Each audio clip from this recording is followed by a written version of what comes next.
15 ವರ್ಷದಲ್ಲಿ ಗಾರ್ಮೆಂಟಲ್ಲಿ ಕೆಲಸ ಮಾಡಿದೆ.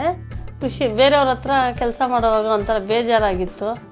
ಇನ್ನೊಬ್ರ ಹತ್ರ ಕೆಲಸ ಮಾಡಿಕೊಂಡು ಅವರು ಕೊಟ್ಟಿದ್ದು ಪೇಮೆಂಟ್ಗೆ ಮಾಡೋಕ್ಕೆ ಇಷ್ಟ ಆಗಿಲ್ಲ ನಮಗೆ. ನಮ್ಮ ಮಗಳು ನಮಗೆ ಎಂಕರೇಜ್ ಮಾಡಲಿಲ್ಲ ನನಗೆ ಅಂದರೆ ನಾನು ಗಾರ್ಮೆಂಟ್ಸ್ ಮಾಡ್ತಾ ಇರಲಿಲ್ಲ. ನಾನು ಬೇರೆಯವ್ರ ಹತ್ರನೇ ಕೆಲಸ ಮಾಡಿ ಅವ್ರು ಕೊಟ್ಟಿದ್ದು ಪೇಮೆಂಟ್ ಇಸ್ಕೊಂಡು ಬರ್ತಾಯಿದ್ದೆ ನಾನು. I told her, you're really talented, you give them ideas. Why don't we implement that idea on our own factory? That's how it started. That's when we got loan. Feed of machine ಬೇಕಾಗಿತ್ತು. ಒಂದೇ ಸಲ ಅಷ್ಟು amount ಕೊಟ್ಟು ತೊಗೊಳಕ್ಕೆ ನಮ್ಮ ಹತ್ರ ದುಡ್ಡು ಇರಲಿಲ್ಲ. ಅದಕ್ಕೆ ನಾನು ಉಜ್ಜೀವನ್ಗೆ ಅಪ್ಲೈ ಮಾಡಿ ಸಾಲ ತಗೊಂಡು.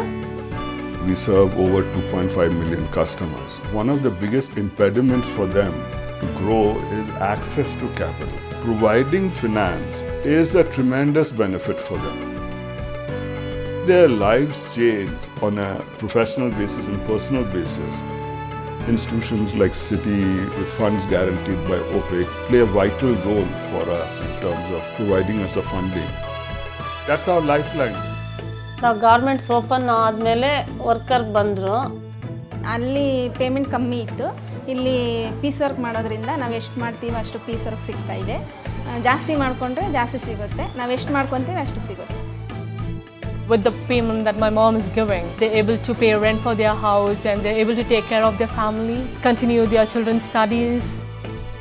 ನಮ್ಮಿಂದ ಇನ್ನು ನಾಲ್ಕು ಜನ ನಮ್ಮಿಂದ ಅವರು ಜೀವನ ಮಾಡ್ತಾ ಇದ್ದಾರಲ್ವ, ಅವ್ರಿಗೊಂದು ಕೆಲಸ ಕೊಟ್ಟಂಗೆ ಆಯ್ತಲ್ವ ನಮಗೆ. ಅದಕ್ಕೆ ಒಳ್ಳೆಯದೇ ಅನ್ನಿಸ್ತಾ ಇದೆ. Since she started a business, there's drastic change in our family as well. We moved to a bigger house and I was able to continue my studies. Separate ಒಂದು ರೂಮ್ ಕೊಟ್ಟು ಓದ್ಕೊಳ್ಳೋಕ್ಕೆ ದೊಡ್ಡದಾಗಿ ಮನೆ ಮಾಡ್ಕೊಂಡಿದ್ದೀವಿ. ಮತ್ತು ಇನ್ನೂ ದೊಡ್ಡ ಫ್ಯಾಕ್ಟ್ರಿ ಮಾಡಬೇಕು ಅಂತ ನನ್ನ ಆಸೆ ಐತೆ.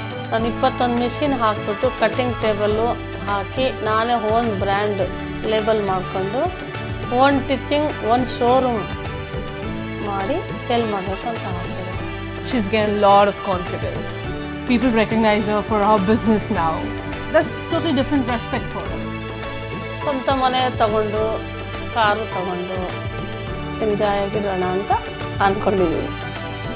She's given job to many people who are in need. That's such a big thing and I really want to become like that. Want to help people. I'm very proud of my mama.